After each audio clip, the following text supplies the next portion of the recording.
जय हिंद।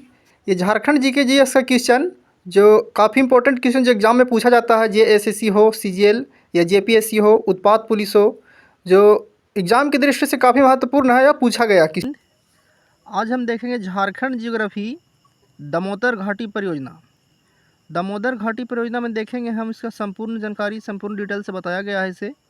और ये जेएसएससी जेपीएससी जो सीजीएल है, यहाँ से क्वेश्चन आने वाला क्वेश्चन इसमें पूरा टॉपिक कवर किया गया है। झारखंड ज्योग्राफी में जो दामोदर घाटी परियोजना है उसका संपूर्ण इसमें पूरा कवर है। इसको ध्यान से देखिए। इसको जो कहता है दामोदर घाटी पर नदी घाटी परियोजना क्या है। अब देखते हैं इसको। पूरे भारत में कई सारी बहुउद्देशीय नदी घाटी परियोजना मौजूद है, जिसमें से सबसे पहले निर्माण दामोदर घाटी परियोजना का हुआ था। अच्छा, दामोदर घाटी परियोजना भारत की सबसे पहली नदी घाटी परियोजना है। दामोदर घाटी परियोजना झारखंड एवं पश्चिम बंगाल की एक संयुक्त परियोजना है ना। दिए है दामोदर घाटी परियोजना के बारे में थोड़ा सा जानकारी। अब आगे चलते हैं इसको। आगे क्या कहता है, पूरे भारत में कई सारी बहुउद्देशीय नदी घाटी परियोजना मौजूद है, जिनमें सबसे पहले निर्माण दामोदर घाटी परियोजना का हुआ था। दामोदर घाटी परियोजना भारत की सबसे पहली नदी घाटी परियोजना है। दामोदर घाटी परियोजना झारखंड और पश्चिम, वही इसमें भी टाइपिंग हो गया है ना। अच्छा, आगे देख लेते हैं आगे क्या है। यानी पूरा दामोदर घाटी को पूरा डिटेल्स में बताया गया है। दामोदर नदी घाटी का निर्माण पहले दामोदर नदी को बंगाल का सौरो है ना, सौरव बंगाल यानी कि बंगाल का शोक कहा जाता था दामोदर नदी को, जो भारी मात्रा में तबाही बाढ़ लाती है। दामोदर के कारण कुछ भयानक बाढ़ें आई हैं।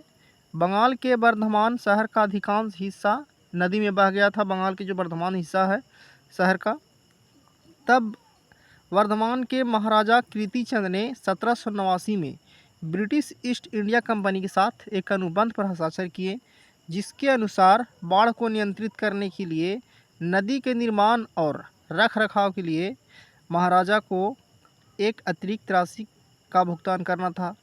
1866 में 1866 और 1873 के वर्षों में बंगाल तटबंध अधिनियम अस्तित्व में आया। बंगाल तटबंध अस्तित्व में लाया गया, जिसके अनुसार नदी के किनारे का निर्माण है, उसका किनारों का निर्माण कराना, संरक्षण कराना और अधिकार प्रशासन को दिया गया कि इसको निर्माण कराइए और इसको संरक्षण करवाइए।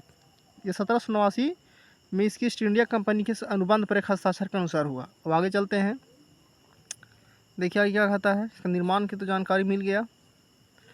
देखिए आगे कहता है क्या कि दामोदर घाटी निगम की स्थापना, एक निगम हुई उसकी स्थापना। तो दामोदर नदी घाटी निर्माण पूर्ण रूप से 1948 में जाकर पूरा हुआ।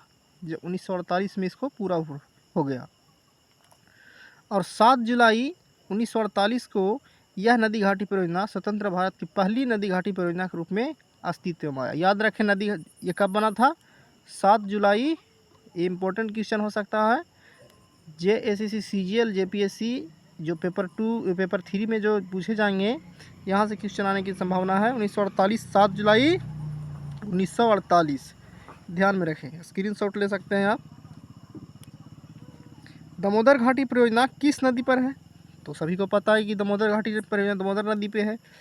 दामोदर नदी घाटी परियोजना झारखंड एवं बंगाल की संयुक्त परियोजना है और यह परियोजना पूरी तरह से दामोदर नदी पर बना हुआ है ना। दामोदर के सहायक नदियों की सहायता से दामोदर नदी पर कुल 8 बड़े बांध बनाए गए हैं, है ना, जिसमें साथ ही साथ एक अवरोधक बांध बनाया गया है, जिसको बचाने बांध को सुरक्षित रखने के लिए एक अवरोधक बांध बनाया जाता है।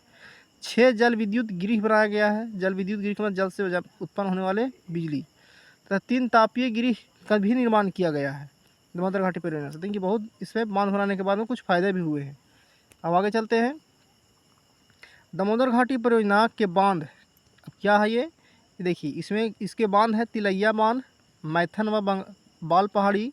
दामोदर नदी की सहायक नदी बराकर नदी पर पंचेत है। देखिए दामोदर नदी की सहायक नदी कौन सी है? दामोदर नदी की सहायक नदी बराकर नदी। और बराकर नदी पे पंचेत एक डैम बना हुआ झारखंड में।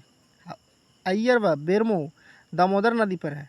बोकारो व कोनार दामोदर नदी की सहायक नदी बोकारो नदी पर एक अवरोधक बांध है, जो दुर्गापुर अवरोधक बांध कहलाता है। तो इस टॉपिक को ध्यान में रखिएगा, है ना। इसकी सहायक नदी बराकर नदी। चलिए आगे चलते हैं, काफ़ी इंपॉर्टेंट क्वेश्चन है। देखिए अगला कहता है क्या कि दामोदर घाटी परियोजना के जल विद्युत गृह, देखिए क्या क्या है जल विद्युत गृह, एक तिलैया है डैम जल विद्युत गृह, मैथन डैम, बाल पहाड़ी, पंचेत डैम, बेरमो, कोनार, है ना। तो इस तरह की इसकी जल विद्युत गृह है, यहाँ से जल विद्युत उत्पादन किया जाता है इन सभी जगहों से। दामोदर नदी के जो बनाए गए हैं इस जल परियोजना बनाए गए इसे यहाँ से इसका क्या किया जा रहा है, तो जल विद्युत बनाया जा रहा है। दामोदर घाटी परियोजना के तापीय विद्युत गृह ये बोकारो है, चंद्रपुरा है, दुर्गापुर है। चलिए आगे चलते हैं हम। दामोदर घाटी परियोजना का महत्व क्या हुआ, देखिए महत्व क्या है इसमें। किसी भी नदी घाटी परियोजना का मुख्य उद्देश्य होता है, उसका महत्व होता है। हर नदी घाटी परियोजना के पीछे कई सारे उद्देश्यों को चुना जाता है। इसके पीछे भी बहुत सारे उद्देश्य, कई बाढ़ था, बंगाल का शोक इसे कहा जाता है। बंगाल में से भारी मात्रा में तबाही लाती है नदी, जिस कारण से इन्हें बहुउद्देशीय नदी घाटी परियोजना कहा जाता है। किस कारण से कि बहुत सारा उद्देश्य को लेकर के, जैसे बिजली उत्पादन, मत्स्य पालन, बाढ़ नियंत्रण, ये सारे बहुत सारे उद्देश्य होते हैं जिनके कारण ये बनाया जाता है। इसे हम बहुउद्देशीय परियोजना भी कहते हैं, नदी घाटी परियोजना भी कहा जाता है। दामोदर नदी घाटी परियोजना बनने के पीछे भी कई उद्देश्य रखे गए हैं। इनमें से कुछ मुख्य क्या है, जगह जगह नदी में बांध बनाना, यानी कि जगह जगह जब नदी जाएगी, जगह जगह पे बांध बनेगी तो बाढ़ का पानी का बहाव कम हो जाएगा, जिसके कारण इसके आसपास के क्षेत्रों में बाढ़ नियंत्रण हो जाएगा, बाढ़ नहीं आएगा। बांध द्वारा किसानों के लिए खेतों में सिंचाई, बांध बनेगा तो बांध के पानी रुकने के कारण खेत में सिंचाई लोग करेंगे नहर निकाल कर। बांध बनने से बाढ़ नियंत्रित हो जाएगा, बाढ़ नहीं आएगा। पर्यावरण का संरक्षण, जो मिट्टी का कटाव होता है, पेड़ का बहाव होता है, सारे रुक जाएंगे बांध बनने के कारण। तो ये दामोदर घाटी परियोजना का महत्व था, इसको लेकर के इसे बनाया गया। अब आगे चलते हैं, देखिए आगे क्या कहता है, वनीकरण और सौंदर्यीकरण कर पर्यटन स्थल बनाना, एक पर्यटन स्थल भी है। घरेलू उपयोग जैसे जल पूर्ति किया जाता है। रोजगार प्रदान कर घाटी निवासियों को आर्थिक सहयोग भी इससे मिलती है। यह भी जानना है क्या कि झारखंड के प्रमुख नदी घाटी परियोजना में दुर्दमय दामोदर नदी को वंश में करने तथा घाटी में बार बार होने वाली भयंकर बाढ़ होने से क्षति जो होता था, वो क्षति को नियंत्रित करने के लिए डीवीसी की स्थापना हुई। यह टेनेसी वैली कॉरपोरेशन के प्रतिमान मॉडल पर आधारित है, इस चीज़ को भी याद रखिएगा। अब आगे चलिए, आगे कहता है क्या कि डीवीसी के प्राथमिक उद्देश्य क्या था, बाढ़ नियंत्रण व सिंचाई सहयोग करना। ये ध्यान में रखिएगा, डीवीसी के प्राथमिक उद्देश्य बाढ़ नियंत्रण व सिंचाई में सहयोग करना। विद्युत उत्पादन है, पारेषण व वितरण है, पर्यावरण को बचाना है, वनीकरण है, दामोदर घाटी के निवासियों का सामाजिक आर्थिक कल्याण, घरेलू तथा औद्योगिक उपयोग के लिए जलापूर्ति प्रदान करना, है ना। ये गलत टाइप में, जलापूर्ति प्रदान करना। अब चलते हैं आगे, क्या कहता है, देखिए तो बंगाल का शोक किसे कहा, सौरभ बंगाल का शोक किसी नदी को कहा जाता है। दामोदर नदी का बंगाल का शोक भी कहा जाता है। इसके पीछे यह कारण है कि पश्चिम बंगाल के मैदानी इलाकों में इस नदी के जलस्तर बढ़ने से काफ़ी दूर तक, जब पश्चिमी इलाका में, बंगाल का पश्चिमी इलाका में जब पानी के जलस्तर बढ़ जाता है इस नदी में, तो काफ़ी दूर तक पानी बाढ़ का रूप में अंदर प्रवेश कर जाता है। और अंदर प्रवेश करने के कारण उस आसपास के क्षेत्र बुरी तरह से प्रभावित होते हैं और वहाँ बहुत भारी मात्रा में क्षति पहुँचाता है, जिस वजह से पूरा इलाका शोक में डूब जाता है, जिसको शोक कहते हैं, है ना।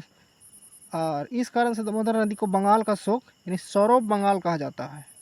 अब आगे चलते हैं, कहता है दामोदर घाटी परियोजना क्या है ना। दामोदर घाटी परियोजना एक बहुउद्देशीय नदी घाटी परियोजना है, झारखंड और पश्चिम बंगाल की संयुक्त परियोजना है। यह परियोजना भारत की पहली नदी घाटी परियोजना है। इस परियोजना के अंतर्गत कई बहुउद्देशीय परियोजनाएं बनाई गई, जिसमें से मुख्य है खेतों की सिंचाई के, जलापूर्ति, बाढ़ नियंत्रण, विद्युत उत्पादन इत्यादि। देखिए लास्ट क्या कहता है कि दामोदर घाटी परियोजना कहाँ पर स्थित है।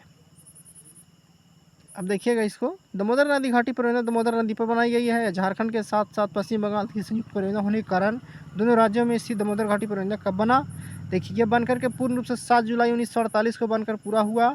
यह नदी घाटी परियोजना पूरे भारत की पहली नदी घाटी परियोजना साबित हुई और यह पहली दामोदर घाटी परियोजना का शुरुआत हुई।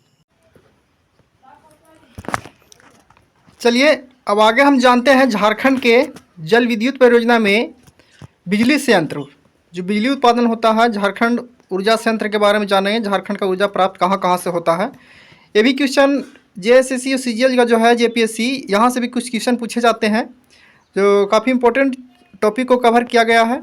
इसमें देखिए कहता है क्या आप जानते हैं कि झारखंड में ऊर्जा प्राप्ति का एक प्रमुख स्रोत विद्युत है। झारखंड के बिजली संयंत्र का मतलब होता है कि झारखंड के विद्युत संयंत्र, झारखंड के कई विद्युत देवी देवता मौजूद हैं। विद्युत का देवी देवता उसको कहते हैं जहाँ से विद्युत उत्पादन होता है। झारखंड में स्थापित विद्युत क्षमता 2599 गाड़ियाँ हैं। राज्य के प्रति यूनिट की संपत्ति 200 किलोवाट है, जिसका राष्ट्रीय औसत 450 किलोवाट के हिसाब से कम है। ये होगी आपकी थोड़ा सा इसका सारांश। इसको आगे चलते हैं, देखिए आगे क्या कहता है।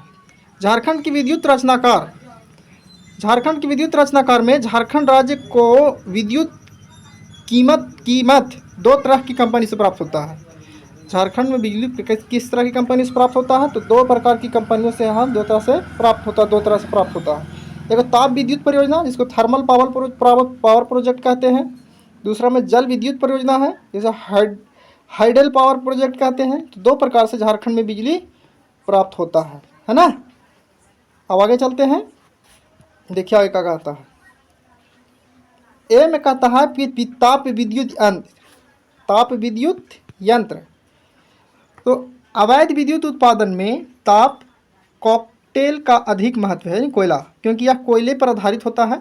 साथ ही यहाँ की नामांकित भूमि में इसका ट्रांसमिशन आसान हो जाता है। ये ताप विद्युत वाला जो कोयले से भाप बनाकर विद्युत उत्पादन किया जाता है, पहला आता है ये। दूसरा देखिए ये जिसको थर्मल बोलते हैं, बोकाला ताप विद्युत गिरी जिस कोयले से बनाया जाता है। एक कोयला वाला कहाँ है, पहला बोकाला।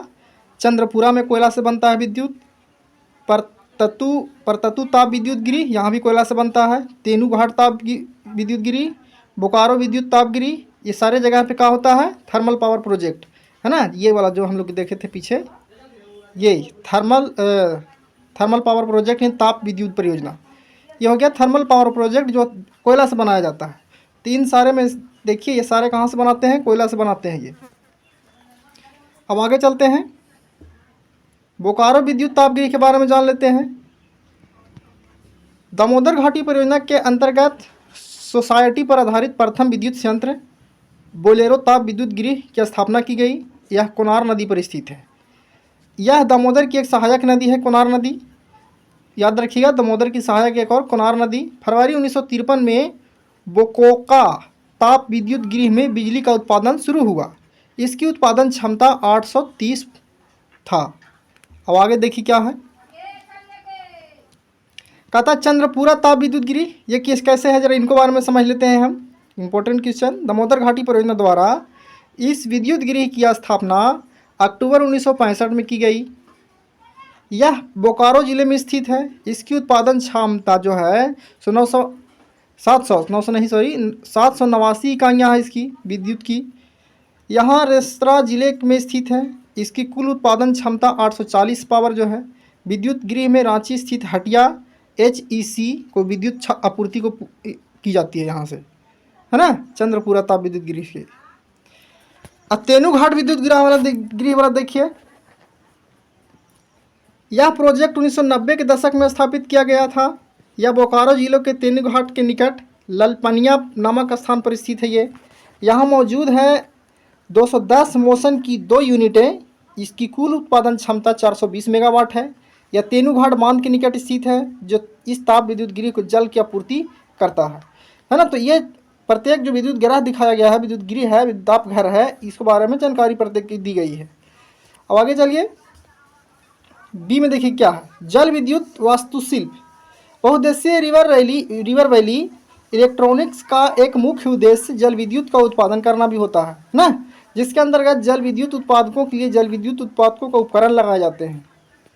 आगे चलिए, झारखंड में प्रमुख 7 जल विद्युत देवता स्थित है, जो जहाँ से जल से विद्युत उत्पादन किए जाते हैं। झारखंड में 7 जगह ऐसे हैं जहाँ से जल से विद्युत बनाए जाते हैं। वो तो हम लोग थर्मल पावर प्रोजेक्ट समझ लिए। ये जल वाला देखिए जो बनता है कहाँ, तिलैया डैम जल विद्युत केंद्र, जहाँ पिछले में भी हमने बताया है इसको, मैथन जल विद्युत केंद्र है ना, बाल पर्वतीय जल विद्युत केंद्र, इन्हीं सारी जगहों पे बांध होगा। पंचेत जल विद्युत पंचेत डैम के पास, घरेलू जल विद्युत केंद्र कोनार जल विद्युत केंद्र, स्वर्णरेखा नदी पे स्वर्ण जल विद्युत परियोजना, है ना। तो इन 7 जगहों से कहाँ झारखंड में विद्युत उत्पादन की जाती है जल के द्वारा, है ना। याद रखें, ये काफ़ी महत्वपूर्ण टॉपिक है। इन 7 जगहों से जल के द्वारा विद्युत बनाई जाती है। अब आगे चलते हैं। ऐसे क्वेश्चन जेएसएससी वाला में पूछा जाएगा, है ना, जो सामान्य ज्ञान जीके से क्वेश्चन आना है झारखंड ज्योग्राफी का, उससे यहाँ से क्वेश्चन पूछा जाएगा। अब आगे चलिए, तिलैया जल विद्युत केंद्र के बारे में जान लेते हैं। दामोदर घाटी निगम के अंतर्गत फरवरी 1935 ईस्वी में प्रथम जल विद्युत केंद्र तिलैया में स्थापित किया गया था ना। यह दामोदर की सहायक नदी बराकर नदी पर स्थित है। ध्यान रखें, तिलैया जल विद्युत केंद्र कोडरमा जिले में स्थित है। तिलैया कहाँ, कोडरमा जिला में है स्थित है। इस जल विद्युत केंद्र की उत्पादन क्षमता 60,000 किलोवाट है। तिलैया जल विद्युत केंद्र के बारे में हम लोग जान लिए। काफ़ी इसको बारीकी से अंदर डीपली में बताया गया है, ध्यान से समझिए, स्क्रीनशॉट लेते चलें, है ना। अब आगे चलिए, बाल पर्वतीय जल विद्युत केंद्र देखिए, इसके बारे में जानेंगे अब हम, है ना। दामोदर घाटी निगम के अंतर्गत बाल पर्वतीय, दामोदर घाटी के शब्द दामोदर घाटी के अंतर्गत बाल पर्वतीय जल विद्युत केंद्र की स्थापना की गई। यह जल विद्युत केंद्र बराकर नदी पर स्थित है। बाल पहाड़ी जल विद्युत केंद्र गिरिडीह जिले में स्थित है। कहाँ, किस जिले में है, बाल पहाड़ी जल विद्युत केंद्र गिरिडीह में है। इस जल विद्युत केंद्र की उत्पादन क्षमता 20,000 किलोवाट है। ये हो गया इसका। अब आगे चलते हैं, आगे कौन सी परियोजना को दिखाया गया है, पंचेत जल विद्युत केंद्र, पंचेत जल विद्युत केंद्र, है ना। पंचेत जल विद्युत केंद्र की स्थापना दामोदर घाटी निगम के अधीन 1959 ईस्वी में बताया गया। यह दामोदर नदी पर स्थित है ना। पंचेत जल विद्युत केंद्र डेंजर, है ना, झारखंड और पुरुलिया पश्चिम बंगाल की सीमा पर स्थापित किया गया। इस जल विद्युत केंद्र की उत्पादन क्षमता 40,000 किलोवाट है। तो हो गया पंचेत का कहानी, यानी क्या 1959 में। आगे चलिए, कोनार जल विद्युत केंद्र दामोदर घाटी निगम के अधीनस्थ, सब दामोदर घाटी से अधीनस्थ है। 1955 ईस्वी में कोनार जल विद्युत केंद्र की स्थापना, यह विभिन्न जिलों में स्थित है। कोनार जल विद्युत केंद्र बोकारो नदी दामोदर की एक सहायक नदी पर स्थित है। इस जल विद्युत केंद्र की उत्पादन क्षमता 40,000 किलोवाट है। देखते हैं, आयुर्वेदिक जल विद्युत केंद्र दामोदर घाटी निगम में स्वामित्व वाले जल विद्युत केंद्र की स्थापना या जल विद्युत केंद्र दामोदर नदी पर स्थित है। एरियल जल विद्युत केंद्र की उत्पादन क्षमता 45,000 किलोवाट है। प्रत्येक को दिखाया गया है। अब आगे चलिए, आगे अब लास्ट बचा स्वर्णरेखा जल विद्युत परियोजना। इस परियोजना की स्थापना स्वर्णरेखा वाला आएगा, देखिए यहाँ पे इसको याद रखें, 1789 ईस्वी में बताया गया। यह परियोजना केरल जिले के ओरमांझी खंड में स्थित है। स्वर्णरेखा परियोजना के अंतर्गत स्वर्णरेखा नदी पर स्थित हुंडरू जलप्रपात 120 जल विद्युत का उत्पादन किया जाता है ना। तो ये हो गई आपकी पूरा इसका परियोजना के बारे में डिटेल्स। शॉर्ट में थोड़ा थोड़ा बताया गया है, इससे काफ़ी डिटेल्स में बताया जाएगा तो बहुत लंबी वीडियो बनेगी, है ना। तो इस तरह की वीडियो देखने के लिए आए, हमारे चैनल को सब्सक्राइब करें, और तब तक के लिए जय हिंद।